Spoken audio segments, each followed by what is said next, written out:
একবার, খালি একবার যদি তওবা করে ফিরে আসি, আল্লাহ পাক দুনিয়াও দিবে ইনশাআল্লাহ, আখিরাতও দিবে ইনশাআল্লাহ। খালি একবার বলতে হবে আস্তাগফিরুল্লাহাল্লাযী লা ইলাহা ইল্লা হুয়াল হাইয়ুল কাইয়্যুম ওয়া আতুবু ইলাইহি। আল্লাহ, জীবনে যা পাপ করেছি মাফ করে দাও, আগামী জীবনে হায়াতে রিজিকে বরকত দাও, এবং পুরো জীবন যেন ইসলাম পালন করতে পারি, প্রচার করতে পারি, প্রসার করতে পারি, মানুষের মাঝখানে দিনের ভালো কথা বলতে পারি, আল্লাহ পাক দিনের বিষয়ে যেন অংশ নিতে পারি, সে তৌফিক আল্লাহ পাক দান করুন। আল্লাহ পাক কবুল করার মালিক না? একটা কাপড় ধুতে এক বালতি পানি লাগে, কিন্তু জীবনের সমস্ত গোনাহ ধুয়ে ফেলতে চোখের এক ফোঁটা পানি যথেষ্ট ইনশাআল্লাহ। আল্লাহ পাক কবুল করুন, আমিন। কিভাবে উত্তরণ হবে? উত্তর 1 নাম্বার, ভাই 10টা পয়েন্ট বলবো, জাস্ট 10টা, জাস্ট বলে দিচ্ছি। বিস্তারিত ব্যাখ্যা আপনারা পরে নিজেরা স্টাডি করবেন। প্রথম কথা হচ্ছে আমাদের সবাইকে তওবা করে ফিরে আসতে হবে। পারবো ইনশাআল্লাহ? আল্লাহ পাক বলেন, তুবু ইলাল্লাহি জামিআন আইয়ুহাল মুমিনুন, হে মুমিনগণ, তোমরা একসাথে ঐক্যবদ্ধভাবে আল্লাহর কাছে তওবা করো, আল্লাহ তোমাদেরকে সফল করবে ইনশাআল্লাহ। আমরা তওবা করি, বলি আস্তাগফিরুল্লাহ আল্লাযী লা ইলাহা ইল্লা হুয়াল হাইয়ুল কাইয়্যুম ওয়া আতুবু ইলাইহি। আমরা আল্লাহর কাছে তওবা করছি, আমরা সারা জীবন যে পাপ করেছি আল্লাহ পাক যেন মাফ করে দেন, এবং আমাদের নেক হায়াতে যেন আল্লাহ পাক বরকত দান করেন, এবং আমাদেরকে পুরো জীবন যেন ইসলাম পালন করা তৌফিক দান করেন। মধ্যমপন্থী হবেন, চরমপন্থী হবেন না, ইসলামের নামে কোনো সন্ত্রাসী কর্মকাণ্ডে যাবেন না, আবার শৈথিল্যতাবাদী হবেন না, গোলালু মার্কা মানে সব তরকারিতে গা ভাসিয়ে দিবেন না। মধ্যমপন্থী থাকবেন, ইনশাআল্লাহ দেখবেন ইসলামের বিজয় হবে ইনশাআল্লাহ। আল্লাহ পাক তৌফিক এনায়েত করুন। 1 নাম্বার কাজ তওবা করে ফিরে আসা। 2 নাম্বার, আমাদের সবাইকে দিনের জ্ঞান চর্চা করতে হবে। রাজি আছেন ইনশাআল্লাহ? ইনশাআল্লাহ। আল্লাহ পাক তৌফিক এনায়েত করুন। 3 নাম্বার, অবশ্যই জানা অনুযায়ী সবাইকে আমল করার চেষ্টা করতে হবে, নবীর সুন্নত বাস্তবায়ন করতে হবে। তৌফিক এনায়েত করুন আল্লাহ পাক, আমিন। আল্লাহ পাক আমাকে আগে তৌফিক দান করুন, এরপর আপনাদের সবাইকে তৌফিক দান করুন, যাতে করে আমরা দিনের 24 ঘন্টা প্রতিটা কাজ নবী সাল্লাল্লাহু আলাইহি ওয়াসাল্লামের সুন্নাহ মতো করতে পারি, আমিন। 4 নাম্বার, আমাদের সবাইকেই হালাল রিজিক খাওয়ার চেষ্টা করতে হবে। হালাল রিজিক অল্প হলেও এটাতেই তুষ্ট থাকতে হবে। যদি আমাদের 20,000, 30,000, 50,000 টাকায় মাস চলে যায়, বাইরের দিকে তাকার দরকার নাই, এটুকু সন্তুষ্ট থাকি, দুনিয়ার জীবন ইনশাল্লাহ কেটে যাবে ইনশাআল্লাহ। যার 1 তলা বাড়ি আছে, 2 তলার স্বপ্নে বিভোর হওয়ার প্রয়োজন নাই, 5 তলা আছে, 10 তলার স্বপ্নে বিভোর হওয়ার দরকার নাই। যা আছে সন্তুষ্ট থাকেন, হালালে সন্তুষ্ট থাকেন, ইনশাআল্লাহ এতেই আল্লাহ পাক বরকত দেবেন ইনশাআল্লাহ। আল্লাহ পাক কবুল করুন, আমিন। আল্লাহ পাক ধনী হতে নিষেধ করেন নাই, অর্থ উপার্জন করতেও নিষেধ করেন নাই, কিন্তু মালের হকটা আদায় করতে হবে। আত্মীয়দের হক, পরিবারের হক, প্রতিবেশীর হক, যাকাত, ওসর, ফিতরা, দান সদকা, এই যে দিনের জন্য ব্যয় করা রিজিক থেকে, এইগুলো আদায় করলে আপনি ধনী হতে কোনো সমস্যা নেই। বরং উসমান গনি রাদিয়াল্লাহু আনহু কি করেছিলেন? তাবুক যুদ্ধের দিন 30,000 সৈন্যের মধ্যে 10,000 সৈন্যের দায়িত্ব একাই নিয়েছেন। 3 মাসের যুদ্ধ, আর 3 মাসের পথ, যাওয়া আসা 3 মাসের পথ, ওই সময়টা এত ফাস্ট ছিল না। 3 মাসের যাওয়া আসার রাস্তা, 30,000 সৈন্য, 1/3 খাওয়া পরা অস্ত্রশস্ত্র সব দায়িত্ব নিয়েছেন একজন ব্যক্তি, উসমান রাদিয়াল্লাহু আনহু। তাহলে কত বড় ধনী ছিলেন চিন্তা করে দেখি একটু। কিভাবে ব্যবসা, কিভাবে ধনী হয়েছেন? সুদ খেয়েছিলেন না ব্যবসা করেছেন? এই দেখেন, ইয়ামহাকুল্লাহু রিবা ওয়া ইউরবিস সাদাকাত, আল্লাহ পাক সদকায় বরকত দেন, রিবাকে ধ্বংস করে দেন। আর যারা সুদখোর তারা বলে ইন্নামাল বাইউ মিথলুর রিবা, সুদ আর ব্যবসা একই জিনিস তারা বলে। আল্লাহ পাক বলছেন ওয়া আহাল্লাল্লাহুল বাই'a ওয়া হাররামা রিবা, আল্লাহ পাক সুদকে হারাম করেছেন, সুদকে হারাম করেছেন, ব্যবসাকে কি করেছেন? হালাল। ওসমান রাদিয়াল্লাহু আনহু ব্যবসায়ী ছিলেন, ব্যবসা করে দেখেন কি করেছেন, আলহামদুলিল্লাহ। দুর্ভাগ্য, এটা দুঃখজনক যে নিজে টাকা খরচ করে রুমা কূপ করে দিয়েছেন, সেই কূপ থেকে মানুষটাকে শেষ বয়সে পানি পান করতে দেয় নাই, জানেন? এই হলো ইসলামের ইতিহাস। প্রিয় ভাইরা, হালাল খাওয়ার চেষ্টা করে আল্লাহ পাক তৌফিক এনায়েত করুন। 4 নাম্বার, 5 নাম্বার হচ্ছে আমাদের পরিবারটা গড়তে হবে আদর্শ পরিবার। আমাদের পরিবারের মধ্যে বে-ইসলামী কোনো কিছু স্থান দেওয়া যাবে না। দেশ, রাষ্ট্র, বিশ্ব কই যায় যাক, নিজের পরিবার আগে। আমার ছেলে কি করছে, মেয়ে কি করছে, স্ত্রী পর্দা করে কিনা, বাসায় তালিম আছে কিনা, বাসায় সবাই নামাজে কিনা, এই বিষয়গুলো খেয়াল রাখতে হবে। একদম গা ভাসিয়ে দিবেন না, ছেলেকে স্মার্টফোন দিয়েছেন, ব্যাস ছেলে বড় হয়ে গেছে। মেয়েকে বাইরে বের করে দিয়েছেন, কোথায় যাচ্ছে কি করছে খোঁজ নিচ্ছেন না, এগুলো খারাপ। অ্যাক্সিডেন্ট হয়ে যাবে, পরে আফসোস করে পস্তায় লাভ হবে না। আল্লাহ পাক বোঝার তৌফিক দেখ। স্ত্রীকে নসিহত করবেন, বাসায় তালিম, আপনি বাসায় কর্তা, বাসায় হাদিসের বই নিয়ে আপনি পড়তে বসবেন, স্ত্রীকে নিয়ে বসবেন, মেয়েকে নিয়ে বসবেন, ছেলেকে নিয়ে বসবেন, বসে আপনি হাদিসের বই পড়বেন তারা শুনবে, আপনি কোরআন পড়বেন তারা শুনবে। পারিবারিক তালিম চালু করতে হবে, আল্লাহ পাক তৌফিক দান করবে। তারপরে আরও যে কাজগুলো সেটা হলো আমাদের সবাইকেই কমপক্ষে পার্ট টাইম দাওয়াতি কাজ করতে হবে। ফুল টাইম না হোক, কমপক্ষে পার্ট টাইম সবাইকে দাওয়াতি কাজ করতে হবে। রাজি আছি ইনশাল্লাহ? দাওয়াতি কাজ করতে গেলে দুইটা সুন্নাত, এক সৎ কাজে আদর্শ করতে হবে, অসৎ কাজে নিষেধ করতে হবে। শুধু সৎ কাজে আদেশ করলাম, অসৎ কাজে নিষেধ করলাম না, এই দাওয়াতে খুব একটা ফল হবে না। এই দাওয়াতে কি হবে? দুনিয়ার জীবনে কোনো বালা মুসিবত আসবে না। শুধু সৎ কাজে আদেশ করতে থাকেন, দুনিয়ার জীবনে কোনো বালা মুসিবত, বিপদ আপদ, গীবত, তহমত, সমালোচনা কিচ্ছু শুনতে হবে না। সবাই আপনাকে মাথায় তুলে রাখবে। আর যখন আপনি সৎ কাজে আদেশ করবেন, পাশাপাশি অসৎ কাজেও নিষেধ করবেন, তখন সমস্যা হতে পারে। কিন্তু এটাই নবীদের সুন্নাত, কুনতুম খায়রা উম্মাহ উখরিজাত লিন-নাস, তোমরা শ্রেষ্ঠ উম্মত, তোমাদেরকে বের করা হয়েছে মানব জাতির কল্যাণের জন্য। সূরা আলী ইমরান 110 নম্বর আয়াত। তোমাদের কাজ তিনটা, তা'মুরুনা বিল মা'রুফ, তোমরা সৎ কাজে আদেশ করবে, ওয়া তানহাউনা আনিল মুনকার, অসৎ কাজে নিষেধ করবে, ওয়া তু'মিনুনা বিল্লাহ, এবং আল্লাহর প্রতি ঈমান রাখবে। আল্লাহ পাক তৌফিক দান। এরপর 8 নম্বর হচ্ছে আমাদের পরবর্তী প্রজন্ম যারা, আমাদের সন্তান-সন্ততি যারা আছে, ওদেরকে ছোটবেলা থেকেই আগামী বিশ্বের জন্য উপযোগী করে মানুষ করতে হবে। আল্লাহ পাক তৌফিক দান করুন, আমিন। 9 নম্বর, আমাদের সবাইকে আল্লাহ পাক কিছু প্রতিভা দিয়েছেন, কাউকে লেখার ক্ষমতা, কাউকে বলার, কাউকে অর্থ সম্পদ, কাউকে ক্ষমতা। যাকে আল্লাহ পাক যা দিয়েছেন, এই জিনিসটাকে আল্লাহ নেয়ামত মনে করে ইসলামের স্বার্থে ব্যয় করলে দিনের বিজয় হবে ইনশাআল্লাহ। পারা যাবেন ইনশাআল্লাহ? একজন ডক্টর তার জায়গা থেকে দিনের খেদমত করতে পারেন, একজন ইঞ্জিনিয়ার তার জায়গা থেকেই দিনের খেদমত করতে পারেন, একজন ব্যবসায়ী তার অর্থ সম্পদ কাজে লাগিয়ে আপনি দিনের উপকার করতে পারেন, একজন বক্তা তার বক্তব্য স্কিলকে কাজে লাগিয়ে মানুষকে দিন বোঝাতে পারেন, একজন লেখক সুন্দর লেখনীর মধ্য দিয়ে দিন বোঝাতে পারেন, একজন পলিটিশিয়ান তার ক্ষমতাকে কাজে লাগিয়ে কিন্তু দিনের কল্যাণে কাজ করতে পারেন না? সবাই যদি সবার জায়গা থেকে ইসলামের কল্যাণে একটু কাজ করি, ইনশাল্লাহ দুনিয়ায় কি পাই না পাই, পরকালে জান্নাত পাবো ইনশাল্লাহ। রাজি আছি ইনশাল্লাহ? সবশেষ কথা, আমাদের ঊর্ধ্বতন কর্তৃপক্ষ যারা থাকবে, কারোর সাথে কোনো রকম ক্রম দলে যাওয়ার দরকার নেই। যখন আপনি উম্মতের মধ্যে ক্রম দলে চলে যাবেন, একে অপর ভাইয়ে ভাইয়ে লড়াই করা শুরু করবেন, তখন উম্মার মধ্যে ফাটল সৃষ্টি হবে, বিভক্তি দেখা দিবে, ঐক্য নষ্ট হয়ে যাবে, শক্তি কমে যাবে, ইসলামের ভিতরের বাইরের শত্রুরা সুযোগ পেয়ে যাবে, তখন আমাদের ক্ষতি হবে, উপকার হবে না। এই কথাটা ভালো করে বোঝার চেষ্টা করবেন। আল্লাহ পাক আমাদেরকে বলেছেন নসিহত করতে, উত্তম নসিহত করতে, যেন তারা ভুলটা বুঝতে পারেন। আমাদের কাজ ফাযাক্কিরিন মা আনতা মুযাক্কির, তুমি উপদেশ দাও, তুমি শুধু উপদেশ দাতা। লাস্তা আলাইহিম বিমুসাইতির, তুমি কারো প্রতি দারোগা নও, জোর করে চাপিয়ে কিছু করার দরকার নাই, কিছু করতে হবে না। সত্যকে সত্যরূপে উপস্থাপন করবেন, মিথ্যাকে মিথ্যারূপে উপস্থাপন করবেন। মানবে কি মানবে না, কে গ্রহণ করবে করবে না, এটা সম্পূর্ণ তাদের ব্যক্তিগত ব্যাপার। যদি করে আল্লাহ পাক দুনিয়ায় সম্মানিত করবে, পরকালে করবে ইনশাল্লাহ। যদি না করে তার ফয়সালা আল্লাহর হাতে, আমাদের দায়িত্ব শেষ। আল্লাহ রাব্বুল আলামিন আমাদের সবাইকে কথাগুলো বোঝার এবং আমল করার তৌফিক এনায়েত করুন, আমিন। যখন আপনি জুলুম করবেন কারোর উপরে না, তখন অটোমেটিকলি আপনার মনের মধ্যে একটা ভয় কাজ করবে। যখন আপনি কারো প্রতি জুলুম করবেন, অটোমেটিকলি মনের মধ্যে একটা ভয় কাজ করবে আপনার। যখন আপনি শিরক করবেন, মনের মধ্যে ভয় কাজ করবে। যখন আপনি নবীর সুন্নতের খেলাফ চলবেন, ইসলামের এগেইনস্টে শত্রুতা করবেন, মনের কোথায় জানি একটা অজান্তে একটা ভয় কাজ করবে, না জানি আল্লাহ কবে আমাকে ধরেন, হবে না? আর যখন আপনি ভিতর থেকে পবিত্র এবং ভিতর থেকে শক্ত, যে না আমি ইমানের উপর আছি, আল্লাহর হুকুম আহকাম পালন করছি, নবীর সুন্নত মেনে চলছি, ইসলামের দাওয়াত দিচ্ছি, আপনার ভিতরে কোথায় যেন একটা কনফিডেন্স থাকবে যে আল্লাহ আমার সাথে আছে। আর কেউ থাক না থাক, আল্লাহ আমার সাথে আছে। দুনিয়াতে না হোক, আল্লাহ পরকালে আমার সাথে আছে। দুনিয়া আখিরাত উভয় জাহানেই আল্লাহ পাক সাথে থাকবেন ইনশাআল্লাহ। তো জাদুবিদ্যা কাজ করলো না, বলা হয়, এটা সত্য মিথ্যা আমরা জানি না, বলা হয় যে নৌযান ছাড়াই আল্লাহ পাকের কুদরতে, আল্লাহ পাক তার কুদরত কিন্তু তার বান্দার মধ্যে প্রকাশ করতে পারেন যাকে ইচ্ছা। তিনি নদী পার হয়েছেন, তার সৈন্যদেরকে নিয়ে পার হয়েছেন, এটা বলা হয়ে থাকে।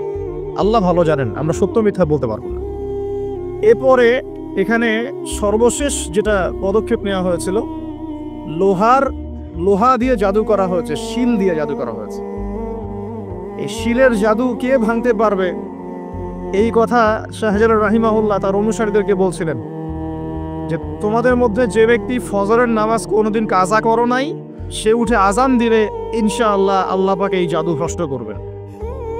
সম্ভবত নাসির উদ্দিন নামক একজন ব্যক্তি, বুরহান উদ্দিন, শুকরিয়া স্যার, বোরহানউদ্দিন নামক একজন ব্যক্তি, তিনি দাঁড়িয়ে বলেন যে আমি কোনোদিন ফজরের নামাজ কাজা করি না।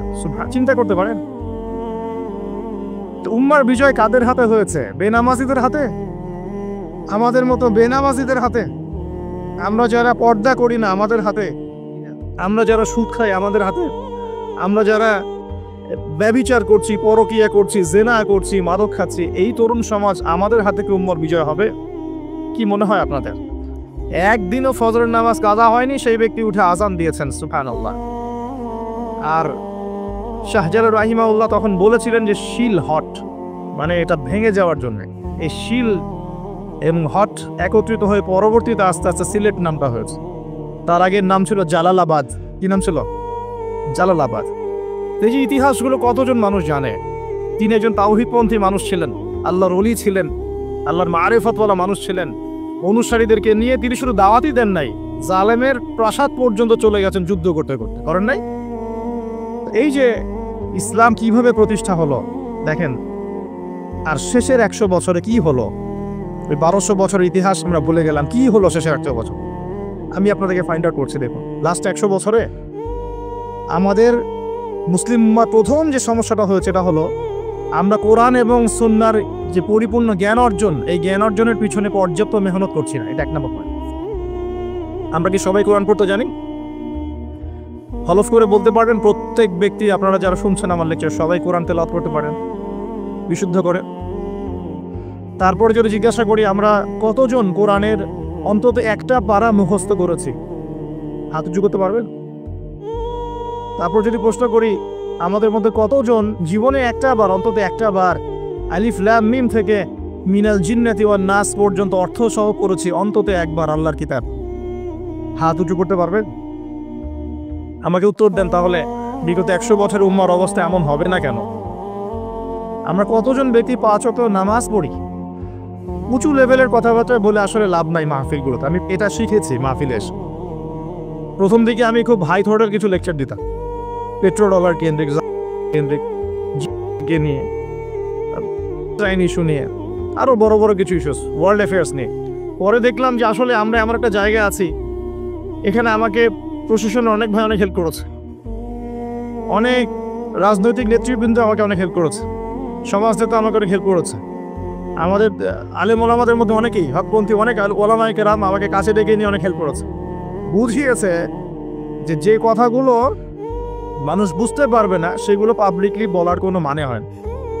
পরে আমিও ফিল করলাম যে আসলেই তাই। যেখানে আমি আলোচনা করছি ওইখানকার মানুষ নামাজ পড়ছে না, আমি সেখানে গিয়ে কিভাবে ইকোনমিক বিষয়গুলো বোঝাবো?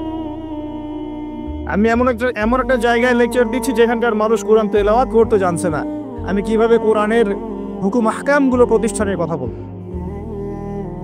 আমরা এমন একটা জায়গায় বসে আছি যে আমরা সবাই নবীর সুন্নত অনুযায়ী দাঁড়িয়েও রাখছি না। এটা তো একটা সুন্নত আমল, জীবনের প্রত্যেক ক্ষেত্রে সুন্নতের কথাই বলছি না, নিজের দেহের কথাই বলছে, সেখানেও আমরা পিছিয়ে পড়ছি। তাহলে আমি উঁচু লেভেলের কথাবার্তা কিভাবেই বলতে পারি? তখন নিজেকে আরও গুটিয়ে নিলাম, নিয়ে আবার প্রাথমিক অবস্থা থেকে আলোচনা করা শুরু করলাম। সালাত কেন্দ্রিক, পড়াশোনা কেন্দ্রিক, যাকাত কেন্দ্রিক, সাওম কেন্দ্রিক, শিরক, তাওহীদ, আকীদা, ঈমান, সুন্নাত এগুলো কেন্দ্রিক। এই মাহফিলের সিজনে আমি এগুলোই বলেছি, এর বাইরে কিছু বলিই নি এখন, কারণ মনে করছি যে এগুলো বলার মতো পরিবেশ নাই। আমাদের সবার আগে দরকার জ্ঞানের বিপ্লব। সর্বপ্রথম যেটা প্রয়োজন এই উম্মার সেটা হলো জ্ঞানের বিপ্লব। প্রত্যেক ব্যক্তিকে আল কোরআন তেলাওয়াত করা শিখতে হবে আগে। ওয়াদা করেন, রাজি আছেন কিনা? প্রত্যেক ব্যক্তিকে আল কোরআনুল কারীম বিশুদ্ধ করে তেলাওয়াত করা শিখতে হবে আগে, ইনশাআল্লাহ। ইনশাআল্লাহ যদি আমি আগামী বছর আসি, আমি 5টা কাজ আপনাদেরকে দিয়ে যাচ্ছি। আগামী বছর এসে 5টা কাজ আগে নিব, তারপর আলোচনা হবে। 1 নাম্বার, সবাইকে বিশুদ্ধ কোরআন তেলাওয়াত করা শিখতে হবে, 1 নাম্বার। 2 নাম্বার, অন্তত একবার আলিফ লাম মিম থেকে মিনাল জিন্নাতি ওয়ান নাস পর্যন্ত এই 30 পারা কোরআন অর্থ সহ অন্তত একটা বার পড়ে দেখতে হবে 1 বছরে। পারবেন? আমি হিসেব করে দেখেছি, যদি প্রত্যেক দিন আপনি 20টা করে আয়াত তেলাওয়াত করতে পারেন এবং 20টা আয়াতের অর্থ পড়তে পারেন, আপনি 1 বছরে আল কোরআন শুরু থেকে শেষ পর্যন্ত অর্থ সহ পড়তে পারবেন। দৈনিক 20টা আয়াত পড়া খুব কঠিন। প্রত্যেক ফরজ নামাজে পরে যদি 4টা করে আয়াত পড়েন তাও 16টা আয়াত হয়, 20টা আয়াত হয়, সরি। 5 ওয়াক্ত ফরজ সালাতের পরে যদি আমরা 4টা করে আয়াত তেলাওয়াত করি, যে কোনো 4টা আয়াত একদম শুরু থেকে নিয়ে 4টা করে আয়াত পড়ি এবং অর্থগুলো পড়ি, 5 ওয়াক্ত নামাজ শেষে আমরা 20টা আয়াত তেলাওয়াত করে ফেলব। খুব কঠিন। 2 নম্বর কাজ। 3 নম্বর হচ্ছে আমাদের প্রিয় নবী মুহাম্মদুর রাসূলুল্লাহ সাল্লাল্লাহু আলাইহি ওয়াসাল্লামের জীবনী গ্রন্থ অন্তত একটা বার 1 বছরে পড়ে দেখতে হবে। পারা যাবে ইনশাআল্লাহ? একটা বইয়ের নাম বলে দেব, আর রাহিকুল মাখতুম। কি নাম? আর রাহিকুল মাখতুম। যদি বই কিনতে না পারেন, সামর্থ্য না থাকে, আমাকে বলেন, কিনে দেব ইনশাআল্লাহ। প্রয়োজনে আমরাই কিনে দেব, তাও পড়েন। আর রাহিকুল মাখতুম এই বইটা হচ্ছে 1182টা বইয়ের মধ্যে প্রথম পুরস্কার প্রাপ্ত বই। লেখক হচ্ছেন আল্লামা সফিউর রহমান মুবারকপুরী রাহিমাহুল্লাহ। অন্তত এই বইটা পড়তে পারবো না? নবীর জীবনে জানার কোনো প্রয়োজন নাই ভাই। শোনেন, আমি যদি এখনই জিজ্ঞাসা করি আপনাদেরকে, বাংলাদেশ ন্যাশনাল ক্রিকেট টিমের টেস্ট অধিনায়কের নাম কি বলেন? মাশাআল্লাহ। বলেন টি-20 ক্যাপ্টেনের নাম কি? তাই টি-20 ক্যাপ্টেন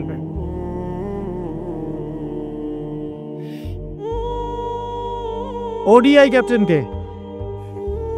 আর্জেন্টিনার 3 জন প্লেয়ারের নাম বলতে পারবেন? ব্রাজিলের 5 জন প্লেয়ারের নাম বলতে পারবেন? বাংলাদেশের ফিল্ম ইন্ডাস্ট্রির 10 জন নায়কের নাম বলতে পারবেন? বলিউডের 10 জন মহিলার নাম বলতে পারবেন? মহিলা বললাম, আর বাইরে এদেরকে দেখলে মেয়ে মনে হয়, কিন্তু ভিতরে এরা মহিলা। আপনার কাছে মনে হয় যে মেয়ে, আসলে কিন্তু এরা মহিলা। উপরে যেটা আছে এটা মেকআপ, ঠিক আছে? একটা জোক আছে যে বিয়ের সময় মেয়ে এমন মেকআপ করেছে যে বাসর রাত্রে জামাই আর মেয়েকে চিনতে পারছে না, কারণ সে মুখ ধুয়ে আসছে। সে মনে করছে যে কাকে বিয়ে করলা।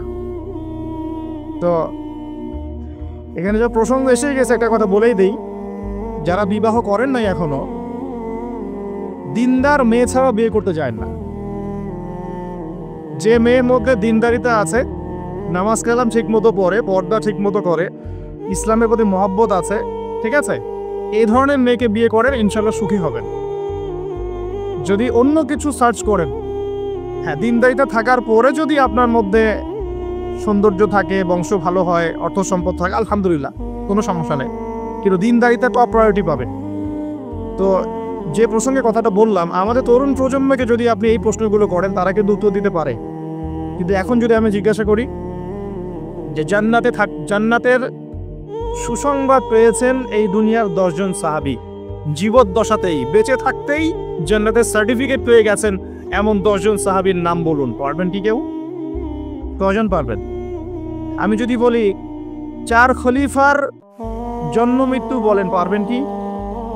আপনি হানাফি মাযহাব অনুসরণ করেন না? ইমাম আবু হানিফা রাহিমাহুল্লাহর আসল নাম কি বলেন দেখি? কতজন পারলেন দেখলেন? তার জন্ম কত হিজরি, মৃত্যু কত হিজরি বলতে পারবেন? 80 হিজরি জন্ম, মৃত্যু 150, একজন বলতে পেরেছে। দেখেন, বেসিক ঈমান ভঙ্গের কারণ কয়টা জানেন? ঈমান ভঙ্গের 10টা কারণ আছে, কে বলতে পারে? আচ্ছা, ঈমান কঠিন হলো, ওযু ভঙ্গের কারণ কয়টা, কে বলতে পারে? ফরজ গোসলের নিয়ম কানুন। তো বেসিক কিছু প্রশ্নের উত্তর কিন্তু আমরা বলতে পারি না। আল কোরআনে আল্লাহ পাক কতজন নবী রাসূলের কথা বলেছেন? কতজন? 25 জন। কোরআনে কতগুলো সূরা আছে?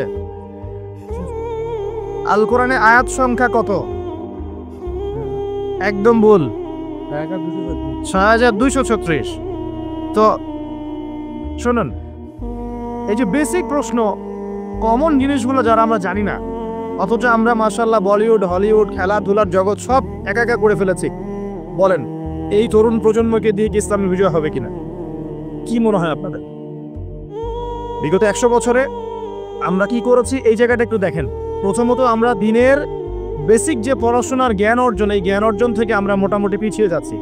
আমরা মনে করছি যে এগুলো আলেম ওলামাদেরই কাজ, দায়ীদের, বক্তাদের, তাদেরই কাজ দিনকে নিয়ে ফিকির করা, আমাদের কোনো দায়িত্ব নাই। এটা কি ঠিক হবে? এই দিন কি আমাদের সবার না? বাংলাদেশ একটা রাষ্ট্র, বাংলাদেশ রাষ্ট্রটা কি শুধু পলিটিশিয়ানদের দ্বারাই টিকে থাকে? এখানে সাধারণ জনগণ আছে, পুলিশ প্রশাসন আছে, যুবক যুবতী আছে, শিশুরা আছে, বিভিন্ন অর্থনৈতিক সেক্টরে মানুষ আছে, ফাইন্যান্সের ক্ষেত্রে মানুষ আছে, মিলস, ইন্ডাস্ট্রিজ, ফ্যাক্টরিজ আছে, অনেক কিছু আছে। সব কিছু মিলেই কি একটা জাতি না? এখন যদি মোর একটা অংশের মানুষ দায়িত্ব ছেড়ে দেয়, শুধু প্রশাসন বলে যে আমরা দায়িত্ব পালন করবো না, আপনারা বোঝেন, তাহলে এই পুরো দেশের সিস্টেমটা কলাপস করবে না? শুধু ব্যাংকিং সিস্টেমে মানুষরা যদি বলে আমরা আর ব্যাংক চালাবো না, আপনারা চালান, যা করেন করেন, এই দেশের ইকোনমিক সেকশনটা কলাপস করবে না? যদি ব্যবসায়ীরা বলে আমরা কোনো ব্যবসা করবো না, শুধু এই যে এক্সপোর্ট ইম্পোর্ট অথবা এই যে ট্রানজ্যাকশন, মানে বাস ট্রাক যেটা আমরা বলি, শ্রমিক, মোটর শ্রমিক, তারাই যদি বলে আমরা আর গাড়ি ঘোড়া চালাবো না, জনগণ দোকান দিতে পারবে না? একটা রাষ্ট্র বলেন, সমাজ বলেন, উম্মাহ বলেন, টিকে থাকে সবার প্রচেষ্টার উপরে। সবাই যখন যার যার জায়গা থেকে তার দায়িত্ব পালন করে, তখন সে রাষ্ট্রের বিজয় কেউ ঠেকাতে পারে? কেউ পারবে না। একই জিনিস উম্মার ক্ষেত্রেও। আমরা যদি মনে করি যে আমরা এটা আলেম ওলামাদেরই কাজ, হ্যাঁ, হাফেজে কোরআন তারাই কোরআন চর্চা করবে, যিনি মুফতি মুহাদ্দিস তারাই ইসলাম নিয়ে পড়ে থাকবে, আমরা কিছু জানি না, তাহলে সমস্যা। আমাদের বেসিক জ্ঞান সবাইকে অর্জন করা উচিত। রাসূল সাল্লাল্লাহু আলাইহি ওয়াসাল্লাম বলেন, তুলাবুল ইলমি ফরিদা আলা কুল্লি মুসলিম। প্রত্যেক মুসলমানের উপরে দিনের জ্ঞান অর্জন করাটা ফরজ করা হয়েছে। আমরা কি পড়াশোনা করবো? ইনশাআল্লাহ একটু বেসিক পড়াশোনা করবেন, কোরআন পড়াটা শিখুন, অন্ততপক্ষে নবী সাল্লাল্লাহু আলাইহি ওয়াসাল্লামের 40টা হাদিস মুখস্থ করেন, বেসিক কিতাবগুলো পড়েন, যেমন রিয়াদুস সালেহিন, বুলুগুল মারাম, মিশকাতুল মাসাবি, হাদিসে আরবাঈন, ফায়জুল কালাম, বেসিক বইগুলো একটু পড়ার চেষ্টা করেন। নবী সিরাতগুলো পড়েন, ইসলামের ইতিহাসগুলো পড়েন, আকীদার বইগুলো পড়েন। এরপরে আপনি কোনো মাসআলায় ঠেকে গেলে ইমাম সাহেব আছেন, আলেম আছেন, মুহাদ্দিস আছেন, মুফতিরা আছেন, তাদেরকে জিজ্ঞাসা করবেন এবং তাদের সাথে পরামর্শ না করে দিন পালন করবেন না, অবশ্যই পরামর্শ করবেন। আল্লাহ পাক তৌফিক এনায়েত করুন। কাজ দিয়ে যাচ্ছি, কোরআন তেলাওয়াত শিখতে হবে, নবীর জীবনে একবার পড়তে হবে, একবার টপ টু বটম কোরআনের অর্থ পড়বেন। আরেকটা কাজ দিব, সেটা হলো নবী সাল্লাল্লাহু আলাইহি ওয়াসাল্লামের 40 হাদিস কমপক্ষে মুখস্থ করতে হবে। পারা যাবে ইনশাআল্লাহ? 1 বছর সময় থাকলো, পারবেন তো ইনশাআল্লাহ? উম্মাহ পিছিয়ে পড়ার কারণ প্রথমত জ্ঞান থেকে পিছিয়ে পড়া। শুধু এই জ্ঞান নয়, আমরা কিন্তু অনেক ক্ষেত্রে বিশ্বে যে জ্ঞানগুলো মানে প্রয়োজন হচ্ছে, যেমন আইসিটি, আপনার medical science, engineering, philosophy, economics, geopolitics, যে বিশ্বকে ডিল করতে যে জ্ঞানগুলো দরকার, এই জ্ঞানগুলো অর্জনের ক্ষেত্রেও কিন্তু আমরা অনেকে পিছিয়ে পড়ছি না? পড়ছি কি না? একজন ইমাম সাহেব কেন জানবেন না যে ওয়ার্ল্ডে কি হচ্ছে? কেন জানবেন না? জানা উচিত কি না? একজন মুফতি সাহেব কেন বুঝবেন না যে বিশ্বের অর্থনীতি কিভাবে চলছে? কেন বুঝবেন না? বুঝতে হবে কি না? না হলে বিশ্বকে আমি ডিল করবো কিভাবে? অতএব এই জেনারেল সেকশনের পড়াশোনা এটাও ফেলে দেওয়া যাবে না। আপনি কথা বুঝতে পারছেন? জেনারেল সেকশনের পড়াশোনাটাকেও ফেলে দেওয়া যাবে না, বরং এই পড়াশোনাটাকে ইসলামের সাথে কম্বাইন্ড করে আপনাকে আগামীতে চলতে হবে। পারা যাবে ইনশাল্লাহ? আল্লাহ পাক তৌফিক দিন। অনেকে ভাই দেখি নামাজ শুরু করেছেন, এখন মাদ্রাসায় ভর্তি হতে যাচ্ছেন, এদিকে আপনি অনার্স পড়া শুরু করেছেন, হ্যাঁ, মাস্টার্স দিচ্ছেন, বলছেন এখন আর মাস্টার্স ভালো লাগে না, আমি সব বাদ দিয়ে মাদ্রাসায় ভর্তি হব। সবাই কি মাদ্রাসায় পড়তে পারবে? সম্ভব? আপনি যে সাবজেক্টে পড়ছেন ওই সাবজেক্টে পড়াটা শেষ করে ওই জ্ঞানটাকে আপনি ইসলামের কল্যাণে কাজে লাগানোর চেষ্টা করেন। ইনশাআল্লাহ দেখবেন আপনার ওই জ্ঞান দিনের জন্য কবুল করবেন ইনশাআল্লাহ তাআলা। volunteer ke rasa ek nami jaoge boli stage liksa name inda bekni endolo program ade apnara warin to project mehman থাকলে তার নিচে চেয়ার দিল না তো দিয়া শহরে দিয়া কোনো সমস্যা? না না না প্লিজ থেকে একটু ঘুমাচ্ছি আসি বাই করে আর না আপনি ওকে। প্রিয় ভাইরা, যেটা বলছিলাম যে আমরা যদি চাই যে আমাদের দুনিয়ার সাফল্য আসুক, পরকালে মুক্তি পাই, তো যেখান থেকে পিছিয়ে পড়েছি ওই জায়গাগুলো পূরণ করতে হবে। 1 নাম্বার পিছিয়ে পড়েছি আমরা জ্ঞান অর্জনের চর্চা থেকে। আমি রিকোয়েস্ট করব প্রত্যেক মুসলমান ভাই যেন দিনের অন্তত বেসিক পড়াশোনাগুলো করেন, জ্ঞান অর্জন করেন। আল্লাহ পাক তৌফিক এনায়েত করুন। সবচেয়ে বেশি প্রয়োজন আমাদের জ্ঞানের বিপ্লব, এবং এই জ্ঞান চর্চার মধ্য দিয়ে ইনশাআল্লাহ আমরা সমাজ পরিবর্তন করবো ইনশাআল্লাহ তাআলা। দেখুন, আইয়ামে জাহিলিয়াতের সেই 23 বছর পরিবর্তন হয়েছে কুরআন এবং সুন্নাহর জ্ঞানের মাধ্যমে। কিন্তু নবী সাল্লাল্লাহু আলাইহি ওয়াসাল্লাম এই কুরআন সুন্নাহর জ্ঞানকে সাহাবীদের মধ্যে ছড়িয়ে দিয়েছেন এবং তারা সেই জ্ঞানের আলোকে তাদের ব্যক্তি জীবন পরিবর্তন করেছেন, তাদের পরিবার পরিবর্তন করেছেন, তাদের আকীদা বিশ্বাস পরিবর্তন করেছেন। দুনিয়ার যে বস্তুবাদিতা, এখান থেকে পরকালের চেতনা জাগ্রত হয়েছে। আল্লাহ পাকের আদেশের সামনে আত্মসমর্পণের চেতনা নিয়েছেন। এক পর্যায়ে তারা কিন্তু দিনের জন্য সংগ্রাম করেছেন, কষ্ট স্বীকার করেছেন। প্রয়োজনে তারা কিন্তু মক্কা থেকে হিজরত করে মদিনাতেও চলে গেছে। মানে তারা সবকিছুই করেছেন, কিন্তু শুরুটা হয়েছিল কি দিয়ে? জ্ঞানের চর্চার মধ্য দিয়ে। তাহলে আমাদের প্রথম কি দরকার ভাই? কোরআন এবং হাদিসে কেন্দ্রিক জ্ঞানের চর্চা। আল্লাহ পাক সবাইকে করার তৌফিক এনায়েত করুন, আমিন। আর এই জ্ঞান চর্চাটার কথা বলি, একা একা হবে না, ওস্তাদ লাগবে কি না? টিচার লাগবে, ওস্তাদ লাগবে। যে যে সেক্টরে জ্ঞান অর্জন করছেন সেখানকার ওস্তাদদের সাথে সুসম্পর্ক রেখে বরেণ্য উলামায়ে কেরামদের সাথে সহবতে থেকে আপনি জ্ঞানের চর্চা করেন, ইনশাআল্লাহ তাআলা আল্লাহ পাক আপনার জ্ঞানে বরকত দান করুন, আমি দোয়া করি। দ্বিতীয় যে বিষয়টা আমরা পিছিয়ে পড়েছি বিগত 100 বছরে, সেটা হলো আমরা জানি অনেক কিছুই, জানা অনুযায়ী আমল সবাই করি না। এটা হচ্ছে দ্বিতীয় রিজন। আমরা অনেক সময় অনেক বড় বড় কথা বলি, কিন্তু কথা অনুযায়ী কাজ নাই। অনেক কিছু জানি ঠিকই, কিন্তু আমল করতে পারি না। আমরা একটা সূত্র ফলো করলেই জানা অনুযায়ী আমল করতে পারবো ইনশাআল্লাহ। আমি কি সূত্রটা বলে দিব? সূত্রটা হচ্ছে, একজন ব্যক্তিত্ব আছে আমাদের সামনে, সেই ব্যক্তিত্বকে হুবাহু কপি পেস্ট করতে হবে। কাট পেস্ট আছে না, কপি পেস্ট, এরকম কপি পেস্ট করতে হবে একজন ব্যক্তিত্বকে। তার নাম মুহাম্মদুর রাসূলুল্লাহ সাল্লাল্লাহু আলাইহি ওয়াসাল্লাম। আজকে রাত্রে লেকচার শুনলেন, বাসায় গিয়ে ঘুমাবেন, এমনি এমনি ঘুমাবেন না। ঘুমানোর আগে বিসমিল্লাহ বলে লাইটটা অফ করবেন, বিছানাটা বিসমিল্লাহ বলে ঝাড়বেন, ঠিক আছে? ওয়াশরুম থেকে পারলে অজু করে আসবেন, মশারি দিচ্ছেন, লাইটস অফ করছেন, পাত্র যেগুলো আছে সেগুলো একটু ঢেকে রাখবেন বিসমিল্লাহ বলে, দরজা লাগাবেন বিসমিল্লাহ বলে। এরপর 3 বার পড়বেন সূরা ইখলাস একবার, সূরা ফালাক একবার, সূরা নাস একবার, পরে হাত একত্রিত করে ফু দিয়ে গা মাসাহ করবেন। এই কাজটা 3 বার করবেন। একবার আয়াতুল কুরসি পড়বেন, সূরা বাকারার 255 নম্বর আয়াত, আল্লাহু লা ইলাহা ইল্লা হুয়াল হাইয়ুল কাইয়ুম, এটা শেষ পর্যন্ত। এরপর সূরা বাকারার শেষে 3টা আয়াত পড়বেন, লিল্লাহি মা ফিস সামাওয়াতি, এখান থেকে ফানসুরনা আলাল কওমিল কাফিরিন পর্যন্ত। তারপর ডান কাতে পাশ ফিরবেন, বলবেন আল্লাহুম্মা বিইসমিকা আমুতু ওয়া আহইয়া। হাত নিবেন, হাতে গুনতে থাকবেন সুবহানাল্লাহ সুবহানাল্লাহ সুবহানাল্লাহ 33 বার, আলহামদুলিল্লাহ আলহামদুলিল্লাহ আলহামদুলিল্লাহ 33 বার, আল্লাহু আকবার আল্লাহু আকবার আল্লাহু আকবার 34 বার। ঘুমিয়ে যাবেন। এখন যদি আপনি 6 ঘন্টা ঘুমান, আপনি নবী সাল্লাল্লাহু আলাইহি ওয়াসাল্লামের সুন্নত অনুযায়ী ঘুমিয়েছেন, প্রত্যেক ঘন্টা ঘুমানোর জন্য আল্লাহ আপনাকে নেকি দিবেন ইনশাআল্লাহ। এমনি ঘুমালে নেকি হতো না, রেস্ট নেওয়া হতো। আমি একজন ব্যক্তিত্বের কথা বলছি, যার প্রতিটা কাজ অনুসরণ করলে ইনশাআল্লাহ জানা অনুযায়ী আমলটা হয়ে যাবে, আল্লাহর কাছে আমরা মাকবুল হব ইনশাআল্লাহ। পারা যাবে ইনশাআল্লাহ। ঘুম থেকে উঠলেন, এমনি এমনি উঠে চলে যাবেন না।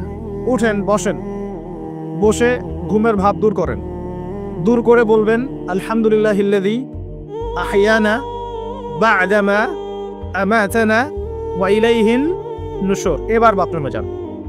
বাথরুমে গিয়েই বাথরুমে ঢুকে গান গাওয়া শুরু করবেন না। বাথরুমে ঢুকেই বাম পা দিয়ে ঢুকবেন, ঢোকার সময় বলবেন বিসমিল্লাহ আল্লাহুম্মা ইন্নী আউযু বিকা মিনাল খুবসি ওয়াল খাবাইস। বাথরুমে কিন্তু জিন শয়তান থাকে। বাথরুমে কি থাকে? বিজ্ঞান এটা প্রমাণ করতে পারে নাই, এইগুলো নাসা বিশ্বাস করবে না, কিন্তু আল্লাহর রাসূল যেহেতু বলেছেন আমরা বিশ্বাস করব। বিজ্ঞান কি সব আবিষ্কার করতে পেরেছে? বিজ্ঞান কি সব আবিষ্কার করতে পেরেছে? বিজ্ঞানের আবিষ্কার কত পার্সেন্ট? এই মহাবিশ্বের 1%ও না। মহাবিশ্বের 1%ও না। আমাদের দেহের মধ্যেই যে রুহটা আছে, এই রুহটার কি কোনো ব্যাখ্যা করতে পারা গেছে? রুহটা কেমন, কঠিন না তরল না বায়বীয়, ব্যাখ্যা করা গেছে? ইয়াসআলুনাকা আনির রূহ কুলির রূহু মিন আমরি রাব্বি ওয়া মা উতীতুম মিনাল ইলমি ইল্লা কলিলা। আল্লাহ পাক বলছেন, হে নবী, তারা তোমাকে রূহ সম্পর্কে জিজ্ঞাসা করে, আত্মা সম্পর্কে জিজ্ঞাসা করে। তুমি বলে দাও এটা তোমার রবের আদেশ মাত্র। রবের আদেশে এসেছে, আদেশেই চলে যাবে। আর এ বিষয়ে তোমাদেরকে বেশি জ্ঞান দেয়া হয় নাই। তাহলে এই জ্ঞান কি দেয়া হয়েছে আমাদেরকে? জ্ঞান দেয়া হয় না। আর জ্ঞান কি আমরা নিজেরাই প্রডিউস করি না আল্লাহ পাক জ্ঞান দেন? কোনটা? আল্লাহ পাক কি বলছেন? আল্লামাল ইনসানা মা লাম ইয়ালাম। মানুষকে আল্লাহ পাক সেই জ্ঞান শিক্ষা দিয়েছেন যা মানুষ জানতো না। তার মানে সৃষ্টিগতভাবে আমরা জ্ঞানী ছিলাম না। আদম আলাইহিস সালামকে সৃষ্টি করে আল্লাহ পাক কি করছেন? ওয়াল্লামা আদামাল আসমা কুল্লাহা, আমি আদমকে সৃষ্টি করে তাকে সমস্ত নাম শিক্ষা দিয়েছি আল্লাহ পাক বলছেন। আদম আলাইহিস সালাম কি সৃষ্টিগতভাবে জ্ঞানী ছিলেন নাকি আল্লাহ পাক তাকে জ্ঞানী করেছেন? কোনটা? আল্লাহ পাক জ্ঞানী করেছেন। সো জ্ঞান কার পক্ষ থেকে আসে? আল্লাহর পক্ষ থেকে। এটাই হচ্ছে ওয়াকুলিল হাক্কু মির রাব্বিকুম, হক বা সত্য জ্ঞান তোমার রবের পক্ষ থেকে আসে। ফালা তাকুনান্না মিনাল মুমতারিন, তুমি সন্দেহবাদীদের অন্তর্ভুক্ত হয়েও না, আল্লাহ পাক বলছেন। তো বাথরুমে জিন থাকে এটা বিশ্বাস করলাম তো, এবার দোয়াটা পড়লেন, এবার আপনি ইস্তেঞ্জা সারলেন, তারপরে বের হওয়ার সময় বলছেন গুফরানাকা, কি বলছেন? গুফরান। আরেকটা দোয়া আছে আলহামদুলিল্লাহিল্লাযী আযহাবা আনিল আযান ওয়া আফানি গুফরানাকা। ওযু করবেন, ওযুর আগে বলবেন বিসমিল্লাহ। ওযু করার সময় খুব বেশি পানি অপচয় করবেন না, কারণ অপচয়ে সবচেয়ে পটু জাতি এখন মুসলিমরা। অপচয়ে সবচেয়ে পটু জাতি মুসলিমরা। রাষ্ট্রীয় সম্পদ অপচয় করে, গ্যাস অপচয় করে, তেল অপচয় করে, পানি অপচয় করে, সময় অপচয় করে, সবই অপচয় করে। নিজের হায়াতও অপচয় করে। এই তরুণ যুব সমাজ নিজের হায়াত অপচয় করে। অপচয় করে না? অনলাইন কত হায়াত খেয়ে ফেলছে আমাদের। আর ওখানে গেলে আপনি কতটুকু ভালো পাবেন? ভালো যতটুকু পাবেন তার চেয়ে বেশি খারাপ পাবেন। ভালো যতটুকু পাবেন তার চেয়ে বেশি খারাপ পাবেন। হয়তো বলতে পারেন ভাই আপনাদের লেকচার শুনছি অনলাইনে, শুনছেন ঠিক আছে, কিন্তু লেকচার শোনার মাঝখানে অ্যাড চলে আসে না? লেকচার শুনলেন ভালো কথা আলহামদুলিল্লাহ, একটু পর দেখবেন একটা নগ্ন মেয়ের ভিডিও চলে আসতেছে, একটা গান চলে আসতেছে। আর এগুলো সব অ্যালগোরিদম। অ্যালগোরিদম কিন্তু মুসলিমরা আবিষ্কার করেছিল। এখন সেই অ্যালগোরিদম নিয়ে পশ্চিমারা কি করেছে? অ্যালগোরিদম দিয়ে আপনার ব্রেনটাকে সেভ করা হয়েছে। মানে আপনি যেই ভিডিওটা একটু বেশি সময় দেখবেন, ঠিক আছে, বা যে বিষয়ে একটু কথাবার্তা বলবেন, দেখবেন সেটা ওরা ক্যাচ করবে। ক্যাচ করে আপনি যখন পরে ফেসবুকে ঢুকবেন, দেখবেন সেই ভিডিও আপনার সামনে, ওই সিমিলার ভিডিওস আপনার সামনে আসতেই আছে।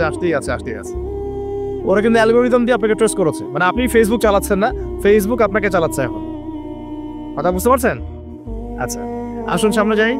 এবার ওযু করলেন, প্রথমে বিসমিল্লাহ বললেন, শেষে বলবেন কি? আশহাদু আল্লা ইলাহা ইল্লাল্লাহ ওয়াহদাহু লা শারীকা লাহু ওয়া আশহাদু আন্না মুহাম্মাদান আবদুহু ওয়া রাসূলুহু। তার আগে মেসওয়াক করে নেবেন। কি করবেন?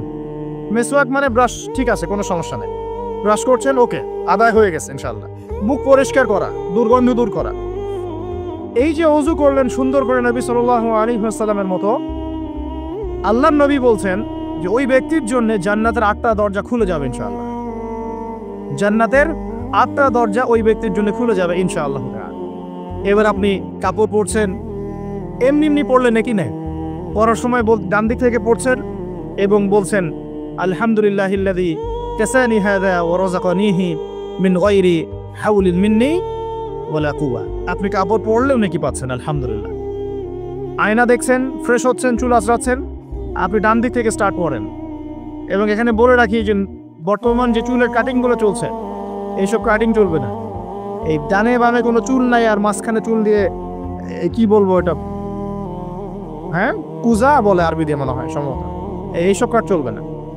যদি একদম ছোট করতে চান তাহলে সামন পেছন সমান হবে, আর্মি ছাট, একদম সামন পেছন সমান। আর না হলে বাবরি, কাঁধ, কানের লতি এই পর্যন্ত আপনি রাখতে পারেন। যার নাই তার তো প্রশ্নই নাই, যার নাই তার তো আর বলে লাভ নাই। যার আছে, নবীজি বলেছেন সাল্লাল্লাহু আলাইহি ওয়াসাল্লাম, যার চুল আছে সে যেন চুলের যত্ন নেয়। কে বলেছেন?